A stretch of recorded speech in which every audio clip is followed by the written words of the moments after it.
اللهم لا علم لنا إلا ما علمتنا إنك أنت العليم الحكيم اللهم علمنا ما ينفعنا وانفعنا بما علمتنا وزدنا علما يا رب العالمين أما بعد فالسلام عليكم ورحمة الله تعالى وبركاته. Bienvenue chers frères, chères sœurs à cette conférence dont l'intitulé est l'éthique de la divergence. Inch'Allah subhanahu wa ta'ala, on essaiera durant cette conférence d'une heure à peu près, on va peut-être même dépasser, peut-être aller jusqu'à la prière de Al-Maghrib, essayer d'aborder ce sujet qui touche la divergence en islam. À la fin, Inch'Allah subhanahu wa ta'ala, on essaiera également, si le temps nous le permet, d'aborder quelques questions de la part des frères et sœurs qui sont présents avec nous, Inch'Allah subhanahu wa ta'ala.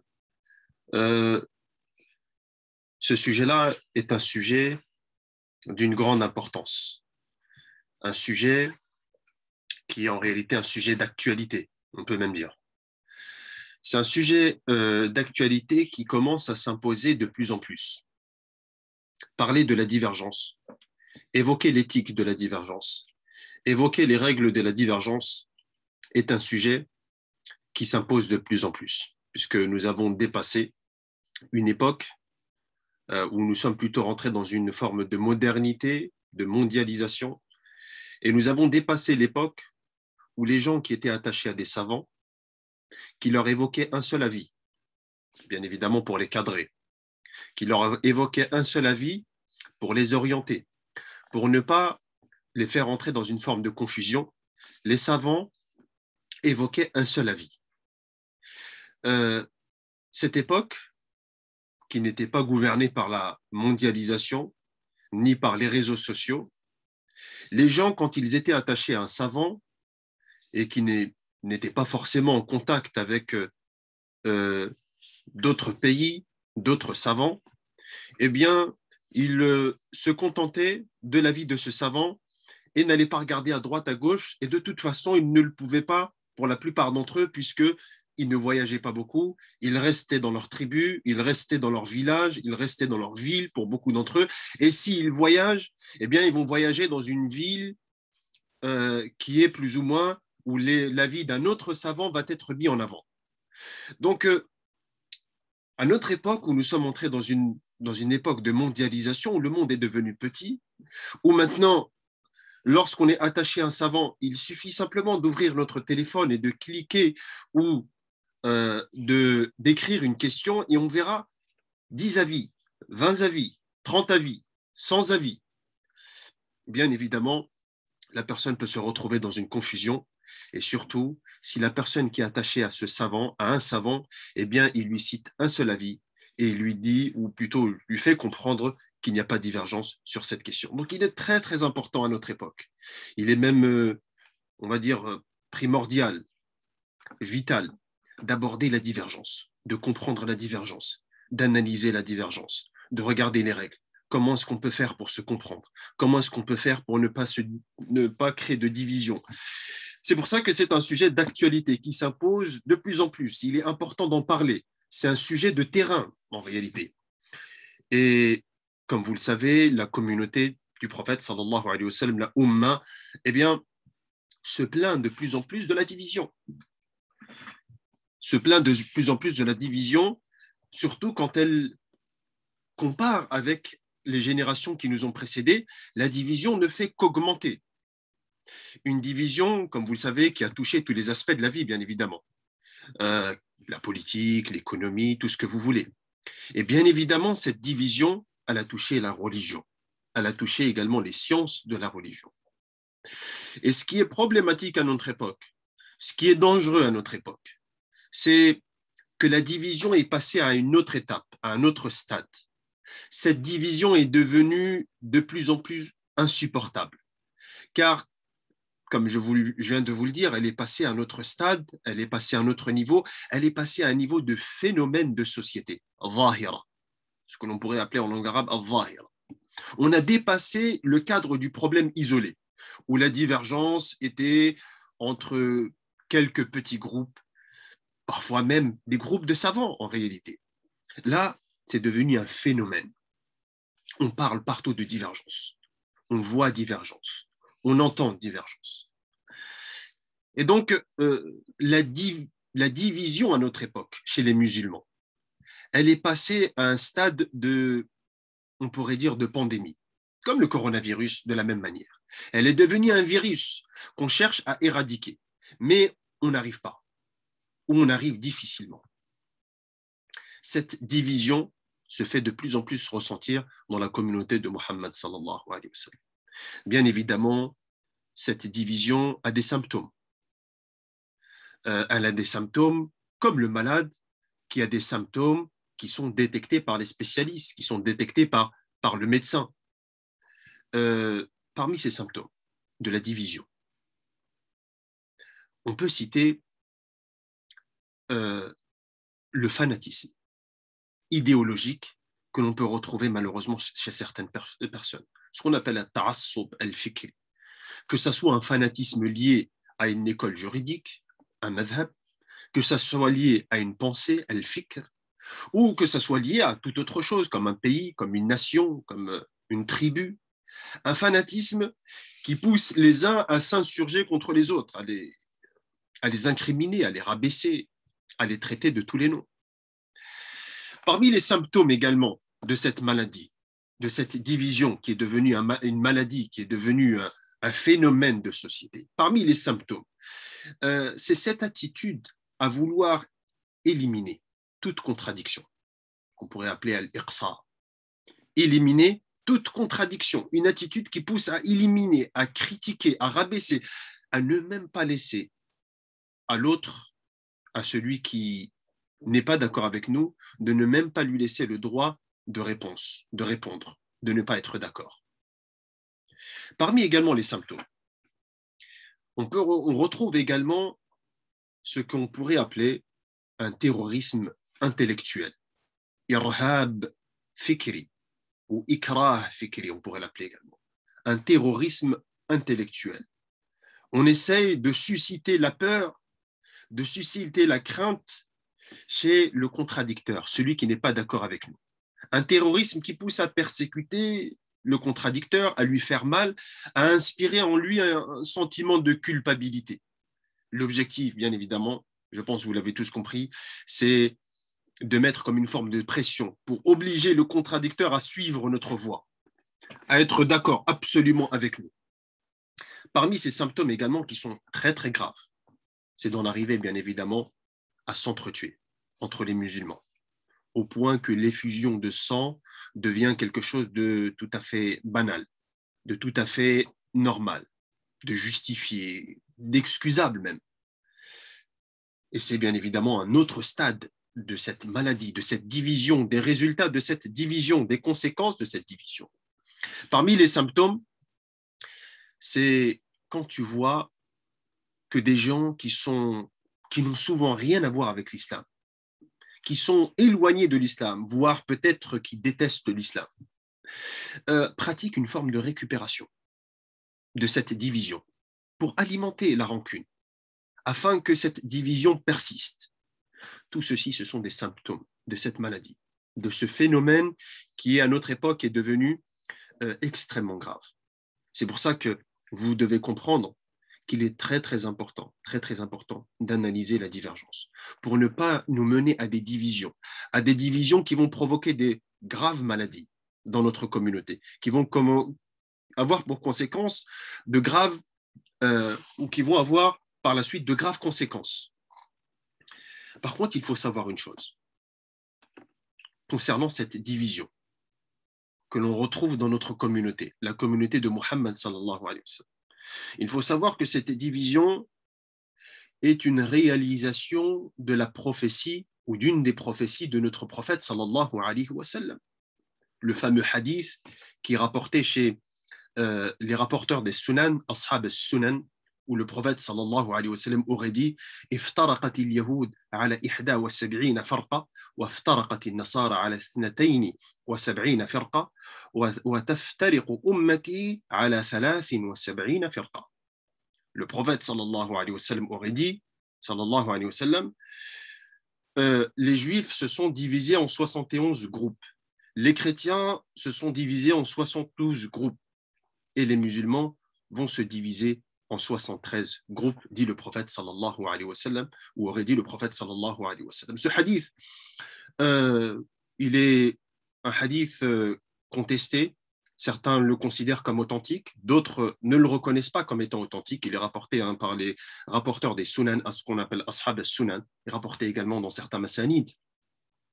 Mais il n'est pas rapporté dans le sahih de l'imam al-Bukhari, ni dans le sahih de l'imam Muslim. Le hadith est authentique pour certains de nos savants, comme par exemple l'imam Ibn Kathir, ou l'imam Ibn Majah, par exemple.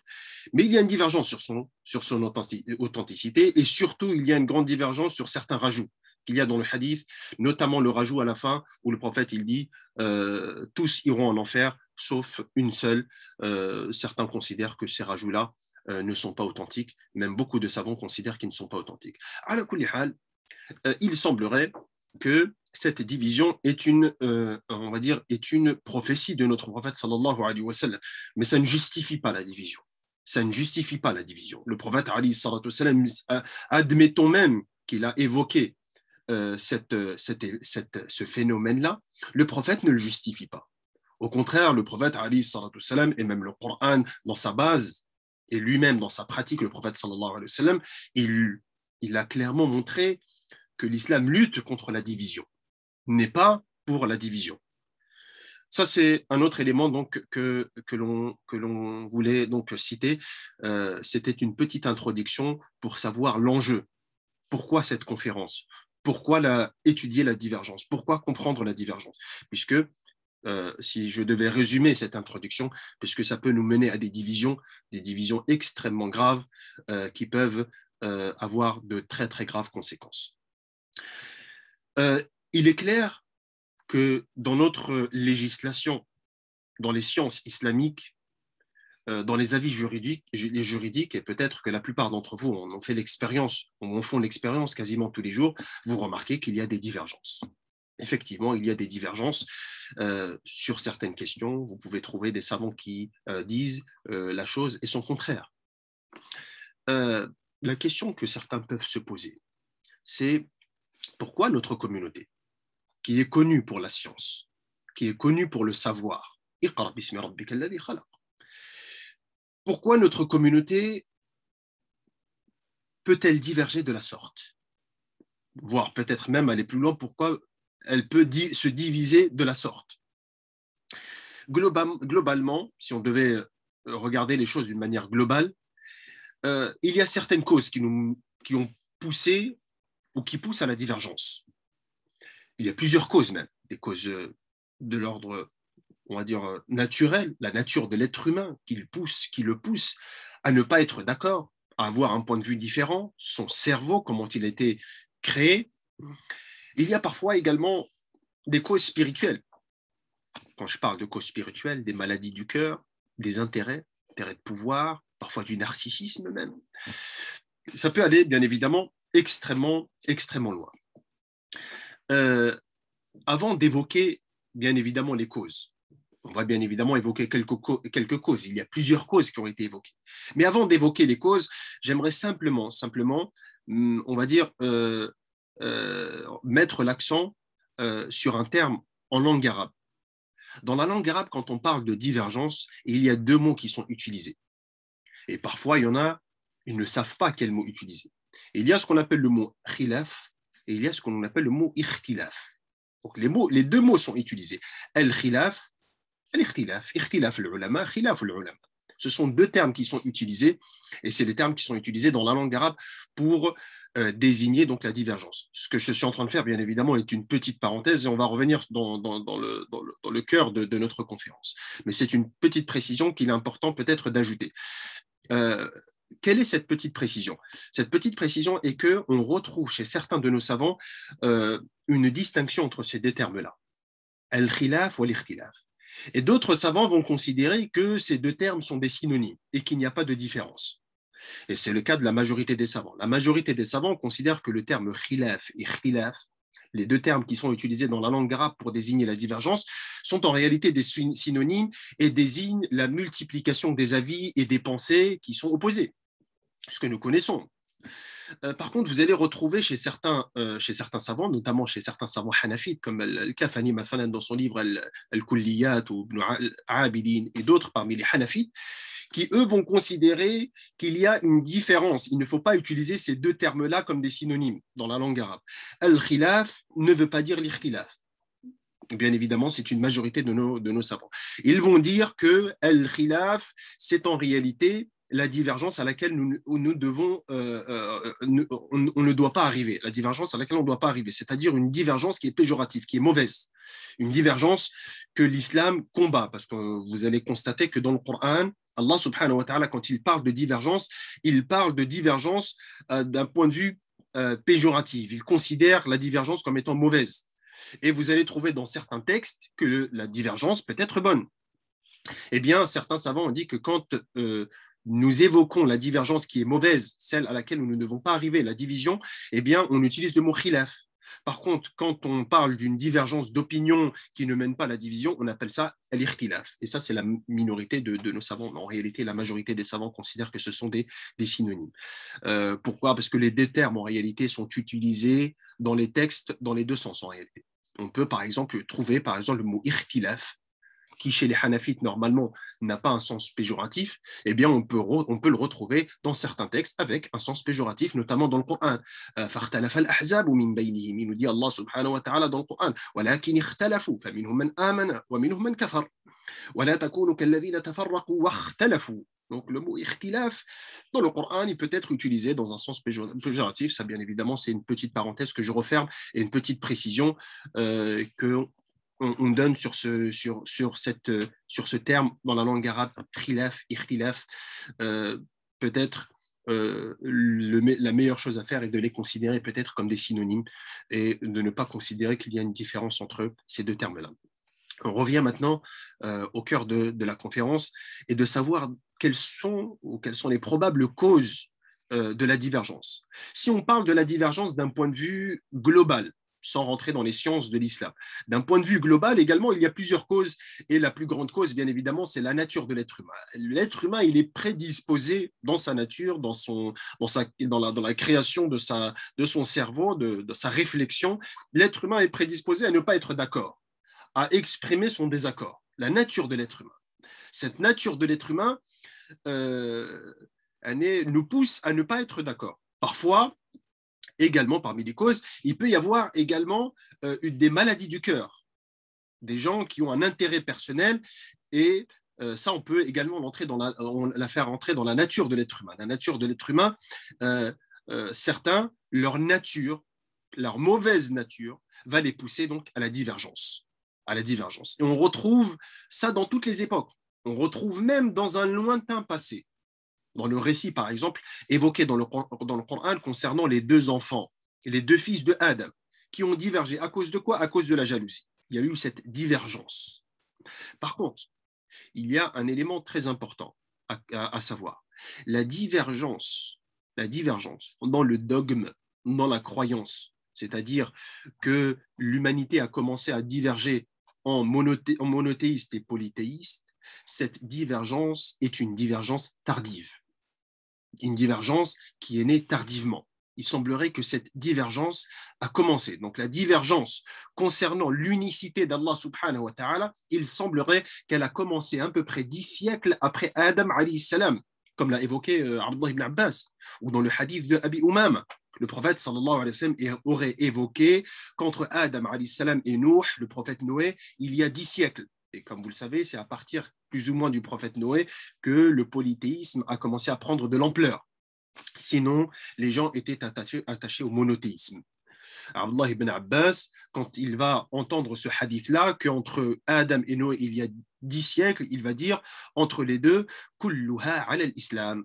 Ils étaient tous sur l'islam, c'est-à-dire la soumission à Allah subhanahu wa ta'ala, l'unique sans associer. Dans une autre version, il dira même kulluha ala shari'atin min al-haq. Et il semble d'ailleurs que le Coran fait allusion justement à ça dans certains versets, que l'humanité au départ était une seule dans le dogme. Il n'y avait pas de divergence. le verset où Allah subhanahu wa ta'ala évoque que par la suite, les êtres humains vont diverger. Les êtres humains, il nous dit Allah subhanahu wa ta'ala, étaient de base une seule communauté, un seul avis, bien évidemment, dans le dogme. Pas dans les choses de la vie d'ici-bas, dans les décisions, bien évidemment, qu'il y avait des divergences. Et on a cité que les enfants de Adam ont divergé déjà dans ce lointain passé. Mais la divergence, nous, qu'on a envie d'aborder dans notre conférence, la divergence que l'on a envie d'aborder, c'est la divergence qui existe dans la jurisprudence. C'est celle-là la plus importante dans notre législation à nous. Tu vas voir un savant, il va te dire la chose est halal, tu vas voir un autre savant, il va te dire la chose est haram. Donc, on veut citer la divergence, on veut comprendre le pourquoi, le comment de la divergence chez les fuqaha. Les fuqaha, ce sont les spécialistes du fiqh, spécialistes de la jurisprudence, spécialistes des règles juridiques dans notre religion, entre les savants, entre les spécialistes. Un élément très important, les causes de la divergence dans la législation, chez nos savants, les causes de leur divergence ne sont pas liées à des passions, ne sont très souvent pas liées à des maladies du cœur, bien évidemment. C'est possible que des divergences entre savants soient liées à des maladies du cœur. Allahu alim, c'est quelque chose qui est possible en tout cas, mais il semblerait bien évidemment que ce ne soit pas le cas de l'ultra-majorité de nos savants quand ils divergent. Nos savants, quand ils divergent, les causes de la divergence sont autres que des passions du cœur, ou des maladies du cœur, ou la nature de l'être humain. Mais les savants vont évoquer quelques éléments. Les causes de la divergence chez nos savants, c'est très souvent lié à des différences de compréhension. Je vais même dire des différences de niveau de compréhension. C'est une des causes de la divergence de nos savants qui vont souvent donc diverger pour des raisons logiques. Et bien évidemment, les gens, en termes de compréhension, ne sont pas identiques. Il y a des personnes qui comprennent mieux que d'autres, ou plus rapidement que d'autres, ou plus facilement que d'autres. C'est normal donc qu'il va y avoir une divergence où on ne va pas être d'accord. Le meilleur exemple, c'est les compagnons du prophète Ali sallallahu alayhi wa sallam. Regardez par exemple, prenons Abu Bakr as-Siddiq radiyallahu ta'ala anhu. Le prophète sallallahu alayhi wa sallam est sur le minbar, donc en train de faire un prêche, en train de faire un rappel, et le prophète sallallahu alayhi wa sallam, il cite une personne. Il dit, le prophète alayhi wa sallam, inna abdan khayyarahu Allahu bayna an yu'tiyahu min zahrati ad-dunya ma sha wa bayna ma 'indahu fakhtara ma 'indahu. Le prophète alayhi wa sallam, il cite l'exemple d'une personne. Il dit, il y a une personne à qui Allah subhanahu wa ta'ala lui a donné le choix entre choisir les bienfaits de la vie d'ici-bas et profiter éternellement de la vie d'ici-bas, et le deuxième choix, c'est qu'il le ramène à lui, qu'il l'élève à lui, c'est-à-dire qu'il cesse sa vie pour qu'il profite des choses qui sont auprès d'Allah subhanahu wa ta'ala. C'est-à-dire, si on devait être plus concret, le prophète, il donne l'exemple d'un homme à qui Allah subhanahu wa ta'ala lui demande de choisir entre la vie d'ici-bas et entre l'au-delà. Et là, bizarrement, et le prophète, bien évidemment, on peut dire, ce serviteur a choisi l'au-delà. Il a préféré choisir l'au-delà. Et là, Abu Bakr Siddiq, il commence à pleurer, il se met à pleurer. Et les compagnons, bien évidemment, se retournent et sont étonnés. Comment est-ce que le prophète, il évoque un homme qu'on ne connaît même pas, à qui Allah subhanahu wa ta'ala a fait une proposition? Et Abu Bakr Siddiq, il se met à pleurer. Bien évidemment, Abu Bakr Siddiq, il a eu un niveau de compréhension à ce moment-là que les autres compagnons n'ont pas. Il a compris ici qu'il s'agissait du prophète alayhi salatu salam et que la fin de vie du prophète alayhi salam approche. C'est-à-dire que Allah, il a donné le choix au prophète de rester éternellement sur terre et de régler les problèmes des gens, ou alors d'être élevé auprès d'Allah subhanahu wa ta'ala, de cesser sa vie et d'être élevé auprès d'Allah subhanahu wa ta'ala. Le prophète alayhi salatu salam a choisi la rencontre de son Seigneur. Et ça, cette compréhension, Abu Bakr Siddiq, il l'a compris. Comme également, c'est le cas de Abdullah ibn Abbas, un autre compagnon du prophète alayhi salatu salam, qui est équivalent de la même manière. Quand a été révélée la sourate Idha ja'a nasrullahi wal fath, une sourate qui a été révélée à la fin de vie du prophète alayhi salatu salam, qui annonce de grandes victoires au prophète alayhi salatu salam et qui annonce que une multitude de personnes, un grand nombre de personnes vont venir se convertir. Et Allah subhanahu wa ta'ala, il dit au prophète sallallahu alayhi wa sallam dans ce verset, quand tu vois les gens venir à toi en masse accepter l'islam, demande le pardon à ton Seigneur et retourne à lui, et repens-toi à lui ou retourne à lui, ou fais preuve d'humilité vis-à-vis de ton Seigneur. Eh bien, Abdullah ibn Abbas est le seul compagnon du prophète alayhi salatu salam qui va comprendre que cette sourate annonce la fin de vie du prophète sallallahu alayhi wa sallam. Abdullah ibn Abbas également. Donc, une des causes de la divergence, c'est une différence de compréhension. Les savants n'ont pas le même niveau de compréhension. Il y en a qui ont un niveau de compréhension qui est au-dessus des autres.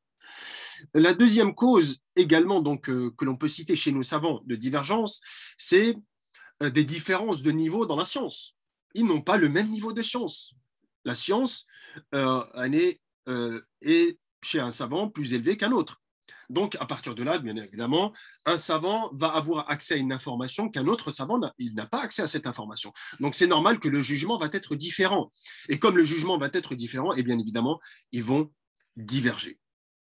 Il y a plusieurs causes. Je ne pense pas qu'on puisse, le temps qui nous est imparti ne nous permet pas de développer toutes les causes de la divergence. Il y a d'ailleurs dans ce sens un livre magnifique qui a été écrit par l'imam Ibn Sayyid al-Batalyusi, qui a écrit un livre très très intéressant qui s'appelle At-Tanbih fi asbab al-ikhtilaf bayna an-nas. Il va évoquer plus de 10 causes qui poussent à la divergence. Et d'ailleurs, parmi une des grandes causes où il a longuement développé, il a dit la nature de la langue que l'on utilise. Allah subhanahu wa ta'ala a donné la révélation dans une langue, dans la langue arabe. Et comme vous le savez, les langues impliquent des divergences de compréhension automatiquement, puisque les langues sont en réalité juste un code que l'on utilise, et ce code que l'on utilise, bien évidemment, on peut diverger sur sa compréhension ou sur ses implications, c'est normal. Donc la langue est une des causes de la divergence. Il y a également une autre cause très intéressante, qui a été évoquée par l'imam Ibn Taymiyyah rahimahullah dans son livre Raf' al-Malam an a'immat al-a'lam, qui a évoqué que parfois les savants ont accès au texte. Donc ils vont avoir un accès au texte. Ils vont avoir cet accès au texte. Les savants qui ne sont pas d'accord entre eux. Donc le texte va parvenir aux deux savants, sauf qu'un d'entre eux ne va pas être convaincu de l'authenticité de ce texte-là. Ne va pas être convaincu que le prophète a prononcé ce mot-là, tandis que l'autre si. Pourquoi ? Parce qu'ils n'ont pas les mêmes conditions d'authentification. L'autre, pour authentifier un texte, il va avoir des conditions, et l'autre, il va être plus exigeant pour authentifier un texte. Donc forcément, un va prendre en considération le texte, l'autre ne va pas prendre en considération le texte puisqu'ils ne sont pas d'accord sur l'authentification. Parfois, on va même aller plus loin, ces deux savants, les deux vont accepter le texte. Le savant, parfois, va accepter le texte, mais il ne va pas le mettre en pratique, alors que l'autre va le mettre en pratique. Pourquoi un des deux ne va pas le mettre en pratique ? Parce qu'il y a d'autres règles qu'il va prendre en considération, ou il y a un autre dalil peut-être qui est meilleur, un autre dalil peut-être qui est plus fort, ou alors ce dalil n'est pas applicable parce qu'il rentre dans le cadre, par exemple, de l'abrogation, ou d'autres cadres qui sont similaires. Donc, toutes ces considérations entre savants, il y a des considérations entre savants qui ne sont pas acceptées de tous. Les savants ont des règles différentes, ont des méthodologies différentes de compréhension. Donc, à partir de là, bien évidemment, tout ceci va provoquer de la divergence. Et bien évidemment, je pense que beaucoup d'entre vous, peut-être vous vous posez la question, est-ce que la divergence, est-ce qu'elle existait dans les premières générations de l'islam, c'est-à-dire au temps du prophète sallallahu alayhi wa sallam et au temps des compagnons et au temps des suivants? Est-ce que cette divergence existait? Bien évidemment qu'elle existait. Bien évidemment qu'elle existait pour les causes que l'on vient de citer. D'ailleurs, on a cité l'exemple de Abu Bakr as-Siddiq. Vous voyez qu'il a eu une compréhension que les autres compagnons n'ont pas. Et ils ont divergé sur la compréhension de la parole du prophète. Le prophète, il donne l'exemple d'un homme à qui Allah subhanahu wa ta'ala a donné le choix, et vous voyez qu'ils n'ont pas compris le texte de la même manière. Donc la divergence, elle existait au temps du prophète alayhi salatu wassalam. Cependant, elle était extrêmement faible, cette divergence, du fait bien évidemment de la présence du prophète alayhi salatu wassalam, parce que les compagnons, ils avaient également une habitude, c'est que quand ils divergeaient, eh bien ils allaient directement voir le prophète alayhi salatu wassalam pour qu'il tranche sur cette affaire ou sur cet élément-là. Mais après la mort du prophète, la divergence va continuer également. Les compagnons vont également diverger. Mais cette divergence, autant des compagnons, et c'est ça qui est très intéressant, c'est que cette divergence, elle va être cadrée, elle va être canalisée. Et c'est ça qui est intéressant, et l'objet même de notre conférence, c'est de savoir comment ils ont réussi à canaliser, à cadrer et à mettre un cadre à cette divergence-là. Donc ce phénomène qui est arrivé jusqu'à nos jours, ce phénomène de divergence, et qui date du prophète, et qui date des compagnons, ce phénomène est arrivé jusqu'à nos jours. Mais la différence avec les premières générations est que de nos jours, la différence s'est accentuée. Elle s'est accentuée, elle est devenue un phénomène de société. Pour les raisons que l'on a citées en début de conférence, on est rentré dans une étape de modernité, de mondialisation, une étape où l'accès à l'information est quand même de plus en plus facile. Donc, on a de plus en plus accès à la divergence et à comprendre les différents avis qu'il y a. En conclusion de toute cette introduction que l'on vient de donner, il est indispensable que nos divergences soient cadrées, soient canalisées par des règles, par des outils qui vont permettre à cette divergence de ne pas être une cause de division, mais plutôt d'être une cause de miséricorde, d'être une miséricorde dans notre communauté. Il est donc important de savoir que un autre élément également qu'il faut savoir dans la divergence, ça c'est un deuxième point, il faut savoir que quand vous entendez qu'il y a des divergences, que les savants ne sont pas d'accord sur la compréhension de certains textes, il est important de savoir que la divergence n'est pas liée à des contradictions dans les textes. Ça, c'est également un élément très important, puisque les textes, c'est de la révélation de la part d'Allah subhanahu wa ta'ala. Il ne peut pas y avoir des contradictions de la révélation que nous donne Allah subhanahu wa ta'ala. Mais le problème vient plutôt parfois des visions différentes, des compréhensions différentes. On a des visions, des compréhensions différentes. Ça, c'est également un point très important à comprendre dans la divergence. Le problème ne vient pas des textes. Les textes ne sont pas en contradiction. Mais plutôt, ce qui est en contradiction, c'est nos visions, nos compréhensions de ces textes-là. Un autre point également, avant que l'on commence à aborder les règles, parce que, Inch'Allah subhanahu wa ta'ala, une grande partie que l'on va prendre dans cette conférence, c'est d'évoquer les règles. Quelles sont les règles de la divergence ou l'éthique de la divergence? Avant de commencer à aborder ces règles-là, il est également très important de comprendre que la législation de l'islam, bien qu'elle implique des divergences, bien que les textes impliquent qu'il y ait des divergences, cependant, la législation de l'islam n'appelle pas à la divergence. L'islam n'appelle pas à diverger. L'islam appelle justement à l'unité. Notre législation, au contraire, elle est là pour trancher dans nos divergences. D'ailleurs, c'est pour cette raison que l'on va retrouver, on va même retourner à notre législation, où, comme on a dit tout à l'heure, les compagnons, quand ils n'étaient pas d'accord au temps du prophète, ils retournaient à qui? Ils retournaient auprès du prophète. Donc, nous également, de la même manière, quand on n'est pas d'accord, eh bien, on va retourner la balance. Ce qui va permettre de juger, eh bien, c'est nos textes. On va retourner à notre législation en cas de désaccord et en cas de débat. On va centrer nos débats sur les textes quand on n'est pas d'accord. Donc, les textes ne sont pas là pour appeler à la divergence, mais justement, ils sont là pour trancher dans la divergence, si on retourne bien évidemment dans ces textes-là. C'est d'ailleurs dans ce sens que l'imam al-Shatibi, rahimahullah, dans son livre Al-Muwafaqat, il évoquera, il dira « Al-Shari'a innama ja'at hakima bayna al-mukhtalifin » La législation est venue pour trancher dans les divergences, pour être la source, pour être la base, pour trancher dans nos divergences. Bien évidemment. Elle n'a pas pour objectif d'alimenter encore plus la divergence. Parce que dans l'esprit de certaines personnes, on a l'impression, chez certains musulmans, que les textes sont là pour alimenter la divergence. Quelqu'un, il va t'apporter un texte, tu vas lui apporter un texte pour opposer son texte, et l'autre, il va apporter un texte pour opposer son texte, comme si les textes étaient là pour s'opposer les uns aux autres. Il y a également, avant de rentrer, Inch'Allah subhanahu wa ta'ala, dans les règles, un autre point aussi qui est très, très important.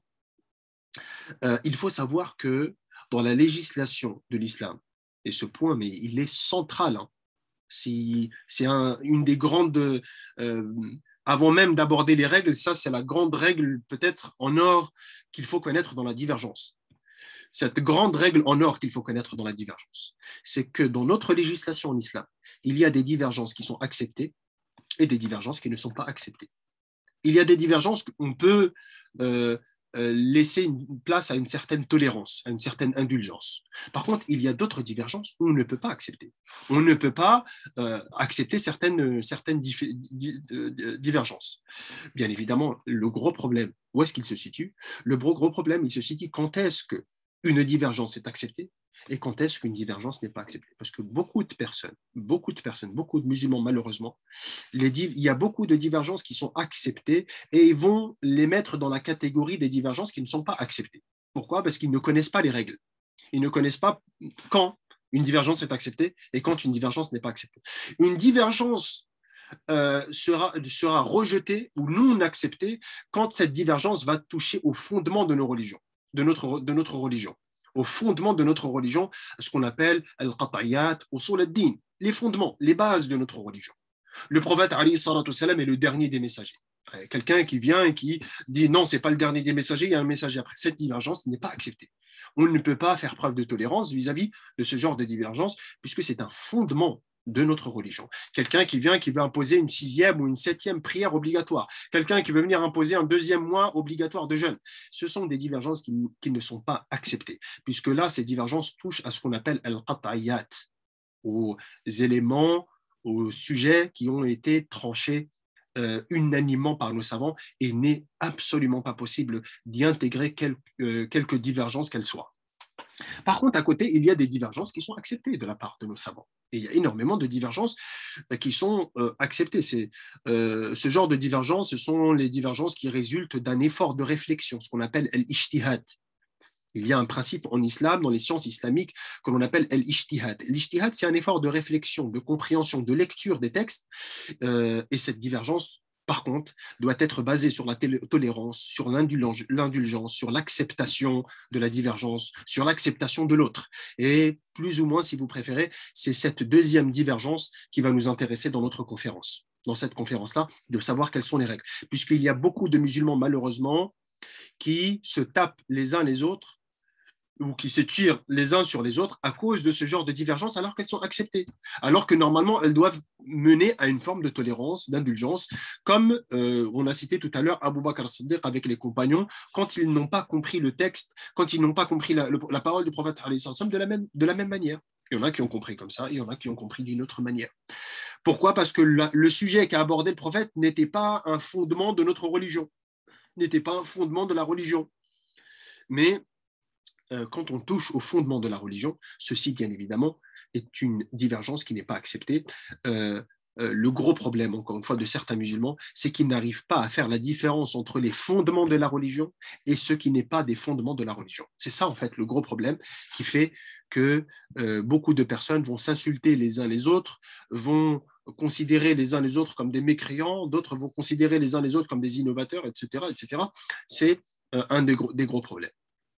Maintenant, Inch'Allah subhanahu wa ta'ala, on va commencer à rentrer dans les règles qui régissent la divergence. Quelles sont les règles? La divergence qui est acceptée. Quelles sont les règles que nous devons appliquer, que nous devons comprendre, que nous devons respecter dans la divergence? La première règle, et qui est également une autre règle en or qu'on rajoute, le premier élément, c'est que dans la divergence acceptée, il est essentiel, crucial pour le savant de faire preuve de sincérité. C'est vrai qu'on a toujours tendance à parler de sincérité. Sincérité, beaucoup vont dire, bon, c'est quelque chose de logique, c'est quelque chose de normal. Non, mais il faut le dire de manière vraiment concrète, de manière claire, puisque un des gros problèmes qu'il y a dans notre communauté, c'est qu'il y a des personnes qui divergent, mais ils ne divergent pas avec sincérité. Ils divergent pour beaucoup parce qu'ils ont un intérêt personnel. Le plus important est donc de faire preuve de sincérité. Et qu'est-ce que j'ai envie de dire ici par sincérité? Il ne faut pas que notre objectif, quand on diverge avec les autres, je parle bien évidemment ici quand des savants divergent avec des savants, ou des étudiants divergent avec des étudiants, il ne faut pas que notre objectif premier soit à travers la divergence un objectif personnel, comme le fait par exemple d'avoir la suprématie intellectuelle sur les autres, de diverger juste pour diverger, pour avoir le dessus sur les autres, ou de semer la confusion. Il y a des personnes qui créent des divergences pour semer de la confusion, pour ensuite endosser le costume du héros. Il y en a qui ont cet objectif-là, ou il y en a qui aiment détruire les autres. Leur objectif, c'est de ne pas être d'accord juste pour détruire, de ne pas être d'accord juste pour salir l'autre, de ne pas être d'accord juste pour éloigner les gens de ce savant. Simplement, on diverge simplement pour diverger. Mais l'objectif de notre divergence ou l'objectif dans la divergence doit être de découvrir la vérité, doit être de mettre en avant la vérité. Une vérité qui profitera aux autres, qui va profiter à l'ensemble de la communauté. Et c'est dans ce sens-là qu'il y a une parole magnifique de l'imam Shafi'i, l'un des fondateurs des écoles, qui dit « Ma navartu ahadan illa ahbabtu an yudhhira Allahu al-haqqa ala lisanihi » Il dit, je n'ai pas débattu avec une personne qui était en contradiction avec moi, sans que je n'espère au plus profond de moi et que je souhaite au plus profond de moi qu'Allah subhanahu wa ta'ala fasse apparaître la vérité dans la bouche de celui qui n'est pas d'accord avec moi. L'imam al-Shafi'i. Regardez cette intention qui est magnifique. Son objectif, c'est de rechercher la vérité. Il veut la vérité, c'est tout. C'est la seule chose qu'il veut. Et la vérité n'est le monopole d'aucune personne, sauf d'une seule personne. Il y a une seule personne qui avait le monopole de la vérité, et cette personne, c'est cette personne qu'a évoqué l'imam Malik. L'imam Malik, il a dit « Kullun yu'khadhu min qawlihi wa yurad illa sahibu hadha al-qabr » Il va dire l'imam Malik, alors qu'il est en train d'enseigner dans la mosquée du prophète, alayhi salatu salam, il dit à ses élèves « Tout le monde, on peut prendre et rejeter sa parole. Donc, personne n'a le monopole de la vérité, sauf celui qui est dans cette tombe-là, en montrant le prophète, sallallahu alayhi wa sallam. C'est le seul qui avait le monopole de la vérité. Quand il parle, on ne diverge pas, le prophète, sallallahu alayhi wa sallam. Après sa mort, le prophète, alayhi wa sallam, plus personne n'a le monopole de la vérité. On peut se tromper comme on peut avoir raison. L'imam Malik, quand il parle, il peut se tromper comme il peut avoir raison. L'imam Shafi'i, quand il parle, il peut avoir raison, il peut se tromper. Donc, en conclusion, la sincérité est donc la première chose à avoir. Et c'est même le secret pour comprendre les divisions qu'il y a à notre époque. Beaucoup de divisions sont dues à une mauvaise intention des personnes qui divergent. Donc, ces mauvaises conséquences, certaines divergences sont probablement sont animées par de mauvais desseins, par de mauvaises intentions. Parce que quand on réfléchit bien, on réfléchit très très bien, et on analyse les choses d'une manière correcte, eh bien, une divergence qui est basée sur la sincérité ne peut avoir que deux issues, et il n'y en a pas trois. La première issue, c'est on va diverger, on va débattre, et de notre débat, eh bien, on va arriver à une conclusion qu'il y a un texte qui ne laisse place à aucune divergence, c'est-à-dire un texte qu'on appelle qat'i, un texte explicite. On a divergé, on a discuté, jusqu'à ce qu'on est arrivé à un texte. Et ce texte-là, il est explicite, il ne laisse place à aucune divergence. Là, la divergence va cesser. La divergence va cesser et on est obligé de se plier à ce texte et de mettre en application ce texte-là. Ça, c'est la première solution. La deuxième solution, on va diverger, où les savants vont diverger entre eux, et cette divergence va les mener à des textes qui ne sont pas explicites, qui ne sont pas clairs. On ne sait pas, quand on dit qu'ils ne sont pas clairs, c'est-à-dire qu'ils laissent place à plusieurs probabilités, hein, c'est ça que je veux dire. Mais les textes, dans leur ensemble, bien évidemment, sont clairs. Mais ils laissent place à plusieurs probabilités, plusieurs possibilités. Eh bien, dans cette situation, la divergence c'est impossible que la divergence, dans ce cas, nous mène à des disputes. Parce que l'islam nous impose ici l'obligation du respect de toutes les probabilités. Il nous oblige à respecter, à accepter, à se plier et à accepter la divergence ou les différences d'opinion qu'il y a entre les savants.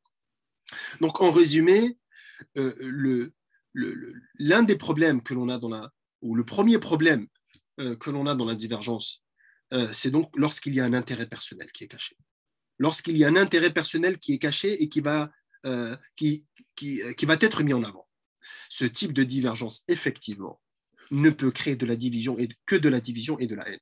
Quand des gens divisent et qu'il y a un intérêt personnel ici, c'est sûr à 100% que ceci va mener à de la division et à de la haine et même à, peut-être encore plus grave, comme on l'a cité tout à l'heure, ce genre de divergence, bien évidemment, ne vont nous mener à absolument rien du tout. Donc ça, c'est la première règle. Il y a une deuxième règle également. La deuxième règle est il faut absolument, quand on diverge, quand les savants vont diverger, il faut absolument avoir comme source principale la révélation. Bien évidemment, ça c'est quelque chose de logique, la révélation. Pourquoi je rajoute c'est logique? Parce que malheureusement, c'est pas si logique que ça chez certaines personnes. Bien évidemment, certains ne s'en rendent pas compte. Allah subhanahu wa ta'ala nous dit dans le Coran أيها الذين آمنوا أطيعوا الله وأطيعوا الرسول وأولي الأمر منكم فإن تنازعتم في شيء فردوه إلى الله والرسول إن كنتم تؤمنون بالله واليوم الآخر. Le verset où Allah subhanahu wa ta'ala nous dit ô vous qui avez la foi, ô vous qui portez la foi, obéissez à Allah subhanahu wa ta'ala, obéissez au prophète sallallahu alayhi wa sallam et à ceux qui ont autorité sur vous. Et quand vous n'êtes pas d'accord, quand vous divergez, eh bien retournez à Allah et au messager. Il nous dit Allah subhanahu wa ta'ala dans le Coran. Il nous dit Allah dans le Coran. Donc notre base quand nous divergeons, eh bien c'est de retourner à Allah subhanahu wa ta'ala. Ce principe, bien évidemment, de retourner au texte, bien évidemment, ça ne va pas éliminer la divergence, c'est sûr. Mais au moins, ça va fortement la réduire et la cadrer. Il est donc important que notre source principale, en fait, où est-ce que j'ai envie d'en venir? Là où j'ai envie d'en venir, c'est que notre source principale, quand nous divergeons, ne doit pas être un fanatisme aveugle ou total à un groupe de clergés ou à un groupe de savants, s'attachant à leurs paroles et à leurs propos comme si ces propos et ces paroles de ces savants étaient une source de la révélation et une source de notre législation. Bien évidemment, ce que je suis en train de dire ici n'a pas pour objectif de rabaisser les savants, n'a pas pour objectif de remettre en cause le principe d'obligation de se fier aux savants, le principe qu'on appelle le principe de taqlid, c'est-à-dire celui qui n'a pas les capacités d'aborder les textes, son obligation en islam, c'est de se fier à un savant et de l'écouter et de lui demander conseil et de le suivre dans sa pratique, ce qu'on appelle le principe de taqlid. Bien évidemment, l'objectif n'est pas de remettre en cause ce principe-là. C'est pour cela d'ailleurs que notre législation va mettre en garde les savants d'éviter au maximum les erreurs, parce qu'ils sont souvent pris pour exemple. Ils sont souvent pris pour exemple par ce qu'on appelle al-muqallid. Al-muqallid, c'est celui qui doit suivre le savant. Notre amour pour ces savants-là et le respect que l'on a pour ces savants-là ne doit pas nous pousser à les considérer au niveau de la révélation, à considérer leurs propos comme une preuve absolue et que ces propos ne peuvent pas être remis en question. Comme on peut le constater, ou comme peut le constater toute personne qui est attentive, les savants ont tendance à changer d'avis. Donc le propos qu'il dit aujourd'hui, demain il peut dire autre chose. Les savants changent d'avis. Parfois ils découvrent une vérité qui leur avait échappé auparavant. Prenons par exemple, on va prendre l'exemple d'un grand savant qui est la base, l'une des grandes bases ou l'une des 3 grandes bases de l'école hanafite et qui s'appelle Abu Youssouf. Ce grand savant Abu Youssouf, qui vient de l'Irak et qui est une des bases donc de l'école hanafite, et malgré ça, ce grand savant Abu Youssouf, on va remarquer que plusieurs fois, il est revenu sur ses avis, il est revenu sur ses propos après avoir débattu avec ceux qui ne sont pas d'accord avec lui, avec ses contradicteurs. Comme par exemple, il avait un avis particulier sur ce qu'on appelle as-sa'. As-sa', c'était l'unité de mesure au temps des premières générations, au temps du prophète Ali sallallahu alayhi wa sallam, ce qu'on appelle as-sa'. Si vous voulez plus de détails sur ça, c'est le fait de prendre 4 poignées on va dire, d'un aliment, de nourriture dans sa main. On appelle ça as-sa'. L'imam Abu Youssouf, il avait une estimation de sa' qui était un peu élevée, qui était un peu trop élevé. En kilogrammes, en grammes, il avait une estimation qui était un peu élevée. Et c'était l'avis des Hanafites et l'avis d'Abu Hanifa. Sauf que lorsqu'il a quitté l'Irak pour aller à Médine, donc il va rencontrer d'autres savants, il va débattre avec eux, il va discuter avec eux. Il va aller à Médine et il va débattre avec les savants de Médine. Et parmi eux, il y a l'imam Malik, il y a de grands savants, de grandes pointures. Et il ne va pas être d'accord avec ces savants sur la mesure de ce sa', sur cette unité de mesure. Les savants de Médine considéraient qu'il était un peu moins élevé par rapport à Abu Youssouf. Et ils vont débattre avec lui, ils ne vont pas être d'accord. L'imam Malik, qu'est-ce qu'il va demander? Il va demander aux gens, à la population, il va dire, écoutez, demain, venez et amenez un sa' devant moi, pour qu'Abu Youssouf il voit. Le lendemain, les habitants, ils vont tous venir avec un sa'. et ils vont poser le sa' devant l'imam Malik. Et ils vont dire, chacun d'entre eux va dire, Wallahi, ça c'est le sa' que j'ai vu, que mon père m'a rapporté de mon grand-père et il l'a vu avec le prophète sallallahu alayhi wa sallam. Et l'autre, il arrive et là, il dit la même chose. N'oubliez pas que c'est des habitants de Médine. C'est des descendants des compagnons. C'est des descendants des compagnons du prophète alayhi sallallahu alayhi wa sallam. Donc, ils savent très bien.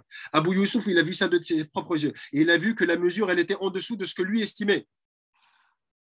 Et vous savez qu'est-ce qui s'est passé? Au final, il a été convaincu par l'avis bien des Médinois, de l'avis de l'imam Malik. Il était convaincu par cet avis-là. Et par la suite, il va retourner dans son pays, en Irak. En Irak, où eux, ils ont l'avis de Abu Hanifa, l'avis du maître de Abu Youssouf, de son professeur. C'est son professeur, l'imam Abu Hanifa. Et quand il va arriver en Irak, et il va leur dire, j'ai changé d'avis, mon estimation de ça est plus bas, eh bien, ils vont le réprimander. Et ils vont un peu être, comment est-ce que tu oses contester? Tu oses contester ton maître Abu Hanifa. Et Abu Youssouf va avoir cette fameuse phrase magnifique, il va dire, Wallahi, law ra'a ma ra'ayt, laqala ma qult. Wallahi, si Abu Hanifa, il avait vu ce que j'ai vu moi, Wallahi, Wallahi, il aurait dit la même chose que je suis en train de dire. Pourquoi il a eu cette attitude? Pourquoi il a changé d'avis? Pourquoi il est revenu sur son avis? Eh bien, c'est simple parce que ce sont des gens qui recherchent la vérité simplement et pas autrement. Ils recherchent la vérité. Ça, c'est la deuxième règle, c'est de revenir à Allah subhanahu wa ta'ala et de revenir au Coran et non pas de s'attacher à la parole de certains de nos savants et de considérer ces paroles comme étant des révélations. S'attacher à la parole de nos savants pour avoir un cadre de vie et pour être cadré, il n'y a pas de problème par rapport à ça, mais de ne pas considérer la parole de nos savants comme étant une source de révélation, comme incontestable. Ça, c'est quelque chose de très important. La troisième règle que l'on peut citer, et qui est très importante aussi, il faut absolument, absolument que, entre les gens qui divergent, les savants qui divergent, il faut absolument qu'il y ait un dialogue. Il faut qu'il y ait une consultation, shura, entre ceux qui ne sont pas d'accord. Il faut qu'ils échangent les informations. Voilà, moi, qu'est-ce que j'ai compris? Voilà, toi, qu'est-ce que tu as compris? Qu'est-ce que tu penses de ce texte-là? Voilà, moi, qu'est-ce que je comprends de ce texte-là? Le problème que l'on retrouve aujourd'hui chez certains, c'est qu'ils vont mettre un rempart. Ils vont mettre, on va dire, du béton autour d'eux. Ils vont s'enfermer dans une bulle, pensant se mettre à l'abri de ceux qui ne sont pas d'accord avec eux. Ils vont utiliser par là la technique de la sourde oreille, ne donnant même pas le droit à celui qui n'est pas d'accord avec eux de répondre. Mais ils ne vont même pas écouter son argument. Donc, et parfois même, comme vous savez, cette attitude de sourde oreille va être accompagnée de mise en garde contre toute personne qui n'est pas d'accord, sans même avoir écouté la preuve, sans même avoir écouté la justification, sans même avoir discuté. Et le problème, c'est que la personne qui a été éduquée ou qui a éduqué son âme à faire la sourde oreille, comment cette personne-là, elle peut découvrir la vérité? Comment elle peut découvrir la vérité si ça se trouve que cette personne, elle est dans le faux? Comment elle va découvrir la vérité si elle est dans le faux? Comment est-ce qu'elle peut revenir sur ses erreurs? Comment elle peut revenir sur ses imprécisions si elle ne fait pas de dialogue, si elle ne revient pas, elle ne discute pas? Regardez, on va prendre un autre exemple. L'exemple du grand savant de la Sunna, qui s'appelle Abu Hassan al-Ash'ari, rahimahullah, qui a totalement changé de cap après 40 ans. Il a totalement changé même de courant. L'imam Abu Hassan al-Ash'ari, pendant 40 ans, il était mu'tazili. Il était dans un groupe, un courant de pensée qui est totalement, on va dire, qui est marginal. Un courant de pensée qui est très, très marginal et qui n'est pas dans le cadre ou dans les clous de la majorité de nos savants. Abu Hassan al-Ash'ari, il va rester 40 ans dans ce courant de pensée qu'on appelle al-i'tizal, les mu'tazili. Et lorsqu'il s'est rendu compte de son incohérence ou de l'incohérence de ce mouvement, après 40 ans, il ne s'est pas dit non, pendant 40 ans, je suis resté dans ce mouvement, c'est sûr que je suis sur la vérité. Non, après 40 ans, il écoute les autres, il tend l'oreille aux autres qui ne sont pas d'accord avec lui et c'est à partir de là qu'il va revenir sur ses positions et il va être fortement attaché à la sunna à tel point qu'il va devenir un grand imam de la sunna. L'exemple que l'on a cité tout à l'heure de Abu Youssouf avec Assa, avec l'unité de mesure, c'est également la même chose. Pourtant, il a totalement été en contradiction avec l'avis de son maître, Abu Hanifa. Donc ça, c'est également quelque chose de très important, c'est de laisser place au dialogue, de laisser place à l'échange des arguments et à l'échange ou à la consultation entre, bien évidemment, les savants et ceux, bien évidemment, qui ne sont pas d'accord. Parmi les règles également que l'on peut citer, c'est le fait de garder une bonne opinion. Et ça, c'est également très grave à notre époque. Et c'est un gros fléau. C'est de garder une bonne opinion de celui qui n'est pas d'accord avec nous, voire même essayer de lui trouver des excuses quand son avis semble très éloigné de la vérité. C'est important de la part d'un savant. Quand il pense qu'un autre savant s'est trompé, de ne pas juger ses intentions en commençant à l'accuser, l'accuser de corrompu, de quelqu'un qui corrompt la religion, de quelqu'un qui est vendu, de quelqu'un qui est au service de ses intérêts. Il commence à juger. Il est parti à cet avis parce que c'est un vendu, parce qu'il... Non, on essaie d'avoir une bonne opinion. Peut-être, c'est vrai, effectivement, il s'est trompé. Peut-être. Mais on garde une bonne opinion. Le prophète, alayhi salatu salam, il nous met en garde justement contre justement ce fléau-là. Ce fléau d'avoir une mauvaise opinion de l'autre. Il nous dit, le prophète, alayhi salam, faites attention aux mauvais soupçons, car le mauvais soupçon est considéré comme un des plus graves mensonges. Il nous dit, le prophète, alayhi salatu salam. C'est pour ça que nos savants, les savants qui sont attachés à la sunna, les savants qui sont logiques dans leur raisonnement et dans leur méthodologie, eh bien, eux, on va constater, l'attitude que l'on va constater chez eux, c'est de garder toujours une bonne opinion de l'autre, de celui qui n'est pas d'accord avec eux. En essayant même parfois de dire qu'il se peut que cette personne a raison. L'imam Abu Hanifa, par exemple, il avait tendance à dire « هذا رأينا فمن جاء بأحسن منه أخذنا به ». L'imam Abu Hanifa, il dit « Moi, je vous donne mon avis. Si quelqu'un il me ramène mieux et il arrive à me convaincre, je vais le prendre. » Il dit Abu Hanifa. Je vais le prendre. Il dit l'imam Abu Hanifa. Donc, c'est important de garder cette bonne opinion et de supposer que l'autre, il peut avoir raison. Mais malheureusement, certains, du fait que tu n'es pas d'accord avec lui, il va tout de suite alimenter autour de toi une certaine psychose. Il va te diaboliser ou t'étiqueter, te donner une étiquette. Donc, il va alimenter autour de toi une certaine animosité. C'est pour ça qu'il est très important pour le savant, lorsqu'il est convaincu qu'un autre savant n'a pas le bon jugement. Et ça, c'est vrai que c'est possible. Des fois, on peut découvrir qu'un savant, il s'est trompé sur une question. Effectivement, il y a des savants qui peuvent découvrir ça. La personne s'est trompée. Le grand savant, il s'est trompé. L'imam Ibn Hajar s'est trompé. L'imam al-Zahabi, admettons, il s'est trompé. Peu importe, c'est possible, ça peut arriver. C'est des grands savants, ils peuvent se tromper. Cependant, ces savants-là, quand ils vont voir que cette personne s'est trompée, ils vont essayer de lui trouver des excuses. Il va dire peut-être il s'est trompé, il n'a pas eu accès au texte. Peut-être, on lui trouve une excuse. Ou alors peut-être il a eu accès au texte, mais il lui a échappé telle ou telle phrase, lui a échappé tel ou tel mot. Ou alors il n'a pas très bien compris ce mot-là. Ou alors peut-être qu'il n'était pas il était peut-être dans une épreuve de sa vie. Ou peut-être que telle ou telle chose. Ou peut-être qu'il a dit ça à la fin de sa vie, quand il était atteint de vieillesse. Peut-être que cet avis, il l'a dit à ce moment-là. Et ils vont essayer de lui trouver des excuses. Ils ne vont pas tout de suite l'incriminer, commencer à l'insulter et lui dire mais comment il a pu dire ça et pourquoi, etc., etc. Ils vont essayer de trouver des excuses. Et ça, c'est l'attitude de nos savants. J'en profite au passage également aussi pour évoquer un autre fléau. C'est lié, mais j'en profite pour le citer maintenant, qui touche beaucoup de personnes. C'est les personnes qui veulent toucher à l'honneur des savants, de bafouer l'honneur des savants, qui insultent les savants.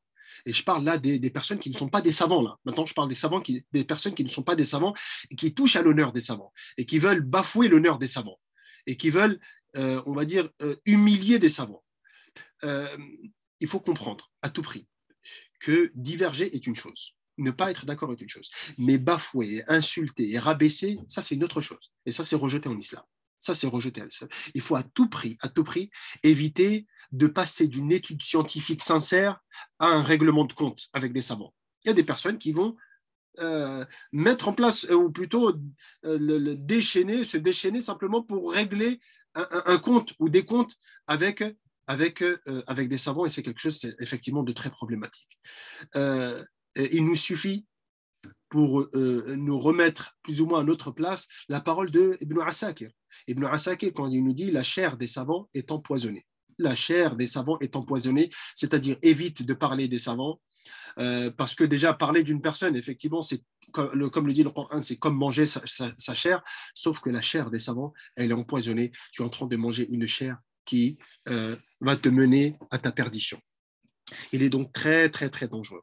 Très, très dangereux de s'en prendre à des savants, que ce soit par des insultes, que ce soit par des dénigrements, voire même parfois on trouve des personnes avec de grosses accusations. Il va dire ce savant c'est un munafiq, c'est un hypocrite. Ce savant, il y en a, ils vont même aller dans le kufr. Ce savant est un kafir. Ce savant est un innovateur. C'est un vendu. C'est etc. etc.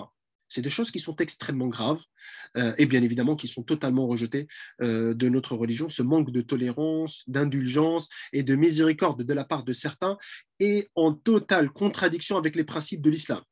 Ibn Taymiyyah, rahimahullah, il dit Ahlul Sunnah, Ahlul Ilm, ou il dit plutôt Ahlul Sunnah, A'lamun Nas bil Haqq wa Arhamuhum bil Khulf. Il dit les gens de la Sunna, ceux qui sont attachés à la Sunna, ce sont les gens qui ont le plus de connaissances sur la vérité ou qui connaissent le plus la vérité, et ce sont également les gens qui ont la plus grande miséricorde dans la divergence. Ils acceptent, ils ont cette compassion dans la divergence. Donc aborde les gens avec de la compassion, même si la personne en face de toi, d'apparence, elle s'est trompée. Qu'est-ce que tu en sais? Peut-être que Allah subhanahu wa ta'ala, il t'a ouvert la porte de la compréhension. Il aurait pu, Allah subhanahu wa ta'ala, ne pas t'ouvrir la porte de la compréhension. Il aurait pu ouvrir la porte de la compréhension à l'autre. Parce que ça, c'est un fadl, c'est un mérite, c'est un bienfait d'Allah subhanahu wa ta'ala. Ne pense pas que les portes de la compréhension, c'est toi, tu les as ouvertes. C'est Allah subhanahu wa ta'ala qui t'a ouvert ces portes de la compréhension. Ça, c'est également un autre point. Il y a une autre règle également dans la divergence. Il est important que malgré nos divergences, on essaye du mieux que l'on peut, bien évidemment, de restreindre les divergences. On va essayer du mieux que l'on peut, même si on n'est pas d'accord, essayer de relativiser, de restreindre cette divergence. Pourquoi? Parce que bien évidemment, la divergence, même si elle est bonne, parfois, quand elle n'est pas bien contrôlée, elle peut prendre une trop grande ampleur et elle peut devenir une crise, voire une source de trouble. C'est pour ça qu'il est important que nos savants interviennent, pour parfois essayer de trouver des solutions. Comme par exemple ce qui est arrivé au temps du califat de Uthman ibn Affan. Vous savez qu'au temps du califat de Uthman ibn Affan, il y a un compagnon qui s'appelle Hudhayfa ibn al-Yaman. Il a vu que des gens ont divergé dans les lectures du Coran. Ils commençaient à lire le Coran d'une manière différente.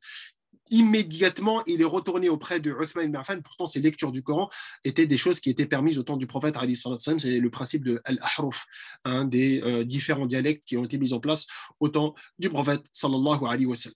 Et pourtant, c'était des choses qui étaient permises, sauf que Hudhayfa, il a compris l'enjeu, il a compris que les choses pouvaient empirer. Il est immédiatement, il est retourné auprès de Uthman ibn Affan pour lui parler de ce fléau. Et Uthman ibn Affan est intervenu, bien évidemment, pour remettre tout le monde sur une seule et même lecture, la lecture de Quraysh, ou plutôt le dialecte de Quraysh.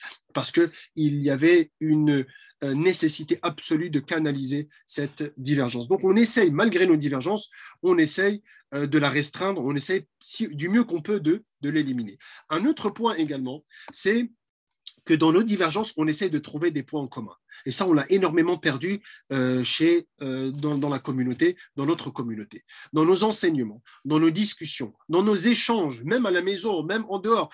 On va essayer du mieux que l'on peut de mettre l'accent sur les points en commun ou sur les sujets de consensus. Et alhamdoulilah, il y en a énormément des sujets de consensus. C'est pour ça qu'avant de parler de divergence, avant de se frapper dessus sur des divergences, on va au préalable essayer quand même de s'entraider à mettre en pratique les sujets de consensus. Ça va régler énormément de problèmes. Comme le cite par exemple Rachid Rida dans son tafsir qui s'appelle Al-Manar, il a cité des règles en or et parmi les règles en or qu'il a citées, il a dit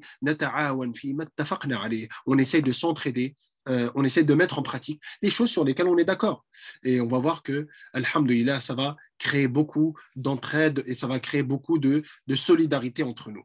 Un élément également qui est très très important, une des règles qui est très importante, une des dernières règles que l'on va citer, qui est très très importante, et la prière de Maghrib approche bientôt, Inch'Allah subhanahu wa ta'ala. On va essayer on va dire, résumer le plus rapidement possible pour qu'on puisse clôturer, Inch'Allah, la conférence. L'une des règles qui est très très importante dans la divergence, c'est d'essayer de garder une certaine objectivité et de s'accrocher à une forme de justice. Qu'est-ce que j'ai envie de dire? C'est-à-dire de ne pas faire preuve d'injustice. Dans la divergence, il n'est pas permis de faire preuve d'injustice les uns envers les autres, comme par exemple d'accuser des choses qu'ils n'ont pas dit. On va accuser la personne, le savant, il a dit telle chose, alors que c'est faux, il ne l'a pas dit. Donc, on essaie de garder une certaine objectivité. Ou alors, on va nier les qualités de la personne qui est en face de nous. Il a des qualités, mais juste parce qu'on n'est pas d'accord, on va les nier. Donc, on va s'éloigner de cette objectivité, s'éloigner de cette forme de justice. Alors qu'Allah, il nous dit dans le Coran, quand vous parlez, quand vous vous exprimez, faites preuve de justice. Il nous dit Allah subhanahu wa ta'ala. Il nous dit faites preuve de justice, parce qu'en réalité, c'est une forme de taqwa, il nous dit Allah subhanahu wa ta'ala. Et donc, on peut considérer comme étant de l'objectivité, le fait d'accepter, le fait de mettre en avant les qualités de celui qui n'est pas d'accord avec nous, les qualités de cette personne en termes de mérite que lui attribue Allah subhanahu wa ta'ala, en termes de savoir, d'accepter son savoir, de dire effectivement cette personne elle a beaucoup de savoir, mais sur ce point, il n'est pas forcément convaincant, ou toute autre chose. Donc, et le contraire est une forme d'injustice. C'est une forme d'injustice que de nier, de rejeter le statut de la personne, le mérite ou les qualités de celui qui n'est pas d'accord avec nous. Et alhamdoulilah, dans notre patrimoine scientifique, nos savants, il y a des personnes qui ont été remarquables dans l'objectivité. Il y a parmi des savants, des hommes qui sont un exemple d'objectivité, comme par exemple l'imam al-Zahabi. Il y a un grand savant qui s'appelle l'imam al-Zahabi. Pourquoi je vous parle de ce savant? Parce que ce savant, il a écrit un livre ou une encyclopédie très très intéressante où il a regroupé la biographie des grandes personnalités de l'islam. Et dans ce livre-là, clairement, il a étalé tout l'étendue de son objectivité. Il a été d'une objectivité remarquable. Et c'est un exemple, l'imam Zahabi, dans l'objectivité. Quand, par exemple, il va évoquer la biographie de certains savants qui étaient en totale opposition avec son courant de pensée, qui est en totale opposition avec les gens de la Sunna. Malgré ça, eh bien, il va faire preuve d'objectivité. Pourtant, ce sont des savants qui ont été à l'origine de grandes polémiques. Mais malgré ça, il va être objectif. Comme par exemple, quand il a évoqué la biographie de l'imam al-Zamarshari. La biographie de l'imam al-Zamarshari, l'imam al-Zamarshari est un savant qui est mu'tazili. C'est un courant de pensée qui est très très éloigné, comme on a dit tout à l'heure, qui est marginal et qui est très éloigné du courant classique de l'islam, ou de ce qu'on appelle Ahl-Sunnah wal-Jama'a. Et malgré ça, quand il va aborder la biographie de l'imam Zamarshari, il va dire Al-Allama, subhanallah, il va dire Al-Allama, Kabirul Mu'tazila, le grand savant, la grande sommité. Al-Allama, c'est la sommité. Il va dire Wakana Ra'san, et c'était une sommité, c'était une référence, fi ilmi al-bayani wal-arabiyya wal-balagha. Dans les sciences de la langue, c'était une sommité, l'imam Zamarshari. Il va dire l'imam al-Zahabi quand il va aborder sa biographie. C'est surprenant, cette attitude-là, comment il a abordé sa biographie, ou encore quand il va aborder la biographie de Al-Qadi Abd al-Jabbar. Al-Qadi Abd al-Jabbar, c'est une des grandes têtes du mu'tazilisme également, de l'I'tizal. C'est une grande tête. Et malgré ça, quand il va aborder sa biographie à l'imam al-Zahabi, qui est en totale opposition avec cet homme, il va dire Al-Allama, sahibu al-tasanif, kana min kibari ulama al-shafi'iyya, le grand savant, la grande sommité, qui a écrit énormément de livres, et il était parmi les plus grands savants parmi les shafi'ites dans le fiqh. Dans le fiqh, c'est un grand savant shafi'ite. Et malgré ça, il est en totale opposition avec cet homme-là. Ou encore l'imam Zahabi, quand il va aborder la biographie de Abd al-Rahman al-Sulami, le soufi, l'auteur de Haqa'iq al-Tafsir, un tafsir qui est rempli de choses qui sont un peu farfelues, si on peut dire. Et il va dire Al-Imam al-Hafiz al-Muhaddith Kabir al-Soufiyya. Il va dire ça en sachant bien évidemment que dans son tafsir, il y a beaucoup de hadiths qui sont inventés, beaucoup de hadiths qui sont ou plutôt des éléments qui sont en totale contradiction avec les principes de l'islam. Donc voilà plus ou moins les règles qui entourent notre, plutôt l'éthique de la divergence. Je vais, Inch'Allah, simplement essayer de conclure sur quelques remarques, sur quelques questions que se posent certaines personnes sur la divergence. Est-ce que la divergence, effectivement, c'est une rahma? La personne lambda qui n'a pas énormément de connaissances, comment est-ce qu'elle fait avec la divergence? Est-ce qu'elle choisit la vie qu'elle veut? Il y a quelques éléments, quelques remarques que je dois mettre en avant maintenant et que je dois développer. Ça va nous prendre quelques minutes, Inch'Allah subhanahu wa ta'ala. Et on va essayer de laisser quelques temps pour les questions, Inch'Allah subhanahu wa ta'ala, pour les frères et sœurs qui le souhaitent. la première remarque, donc là on sort des règles, on commence maintenant, on rentre dans quelques remarques sur la divergence. La première remarque qui est très importante, c'est que divergence ne signifie pas halal. Ne signifie pas halal. Et ça, on a l'impression que dans l'esprit de certains musulmans, divergence, c'est égal halal, c'est égal permis. La divergence n'est pas une preuve, n'est pas une justification ou une excuse pour dire qu'une chose est permise. Il y a certaines personnes qui vont donner comme justification qu'une chose est permise, ils vont dire oui, mais il y a divergence, donc c'est permis. C'est pas comme ça qu'on juge les choses en islam. Divergence ne veut pas dire permis, absolument pas. Mais la personne, pour savoir si la chose elle est permise ou pas, qu'est-ce qu'elle doit faire? On a dit tout à l'heure, elle doit revenir à ses références. Elle doit revenir au Coran et à la Sunna, bien évidemment, en utilisant, bien évidemment, en passant, bien évidemment, par l'intermédiaire d'un savant qui a la connaissance de ces textes-là, hein, ou à travers son école juridique, hein, le Maliki, le Shafi'i, etc., etc. Ça, c'est le premier point. La divergence ne veut pas dire halal. C'est clair et net. Le deuxième point, la deuxième remarque. Quelle est maintenant la position du musulman qui n'a pas la capacité d'aborder les textes vis-à-vis de la divergence? Ce n'est pas un savant. Il n'a pas cette capacité. Comment est-ce qu'il fait pour... Il entend 10 avis. En d'autres termes, le musulman plus ou moins lambda, qui n'a pas de grandes connaissances, ou qui a un petit peu de connaissances, il entend 100 avis sur la question de plusieurs savants. Qu'est-ce qu'il fait? Beaucoup de savants dans ce genre de situation vont demander à la personne de s'impliquer au maximum à rechercher la vérité en utilisant les outils dont elle dispose, même s'ils sont faibles, ces outils-là. La personne, elle va essayer de rechercher la vérité en faisant de son mieux, exactement de la même manière que doit faire la personne quand elle a une personne qui est malade. Elle est extrêmement malade, elle va voir des médecins. Et ces médecins vont lui dire plusieurs avis différents. L'autre, il va lui dire il faut faire une opération sur tel membre. L'autre, il va lui dire non, il faut faire une opération sur tel membre. L'autre, il dit non, il ne faut pas faire d'opération. Qu'est-ce qu'elle fait La plupart des personnes, quand ils sont face à ce problème-là, qu'est-ce qu'ils vont faire? Ils vont essayer d'aimer le vrai du faux, plutôt essayer de trouver une solution avec les moyens du bord, avec ce qu'ils ont comme outil. Donc une personne, elle va essayer de faire son petit, si on peut appeler ça ijtihad, de la manière qu'elle le peut, hein, avec les faibles outils qu'elle a. Par exemple, quand il y a une divergence sur le médecin, elle va essayer de voir quel est le médecin le plus réputé, quel est celui qui est le plus compétent. Ça peut être des outils qu'elle peut utiliser. De la même manière, chez les savants, c'est la même manière. De la même manière, elle va essayer de regarder qui parmi ces savants est le plus reconnu en termes de science, en termes de piété. Elle va essayer de trouver une solution qui va lui permettre d'avoir l'avis, on va dire, qui lui correspond.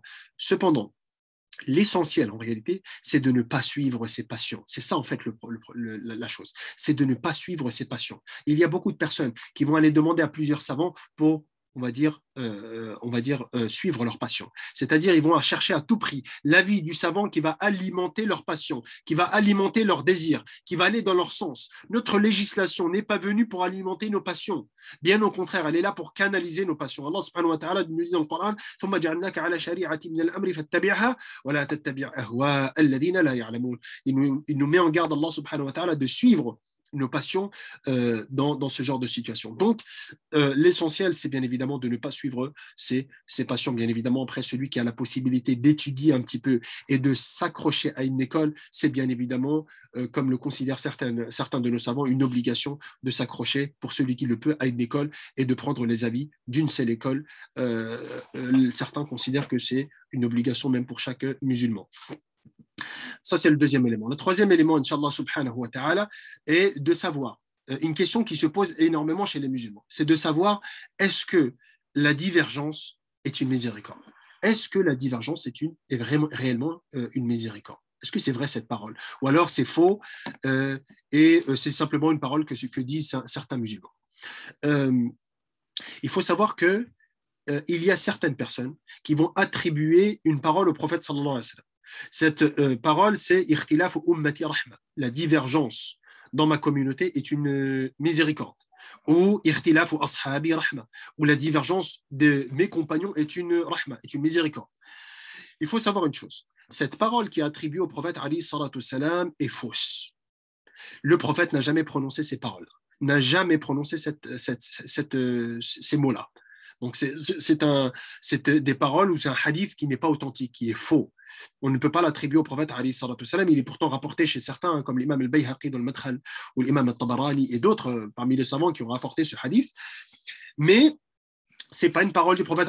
Par contre, certains ont authentifié cette parole, mais pas pour le prophète, mais pour certains suivants, ce qu'on appelle des tabi'in, c'est-à-dire la génération qui est après les compagnons. Et il semblerait qu'il y a certains tabi'in, certains savants des premières générations qui ont prononcé ce mot-là, qui ont dit ikhtilaful umma rahma.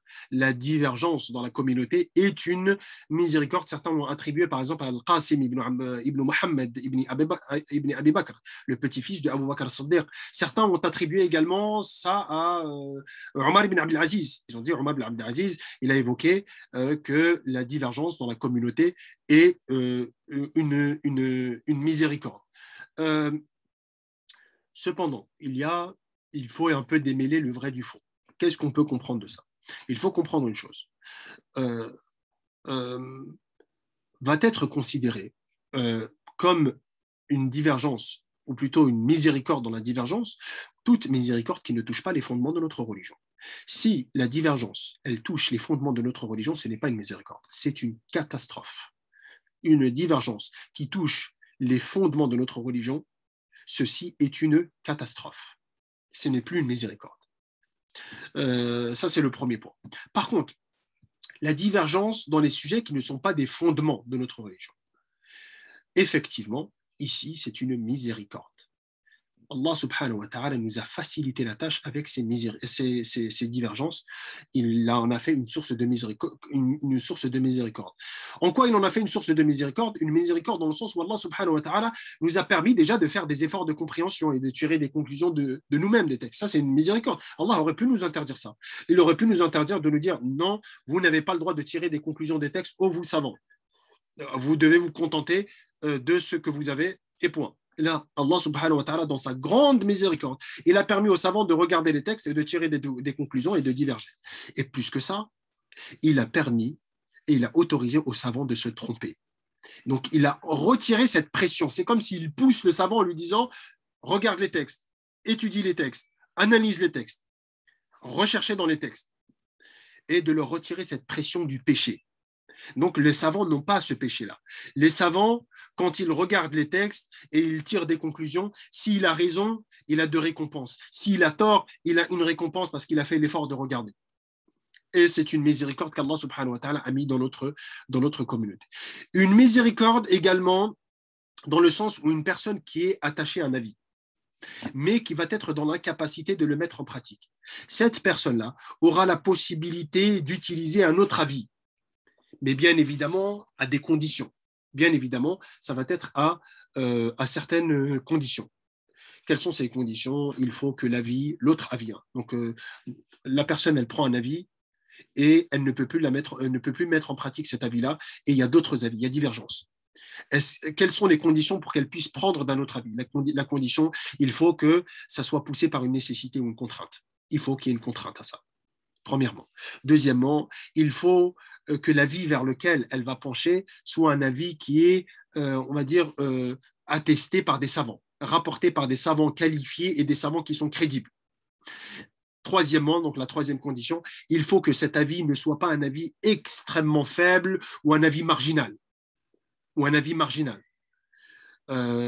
Qu'est-ce qu'on considère un avis extrêmement faible ou un avis marginal? C'est comme, par exemple, ce qu'on appelle zallat al-ulama. Zallat al-ulama, ce sont des petites imprécisions, des petites confusions de certains savants qui ont fait de grosses erreurs, sur un point parce qu'il y a des choses qui leur ont échappé, comme par exemple les savants qui ont permis le mariage temporaire.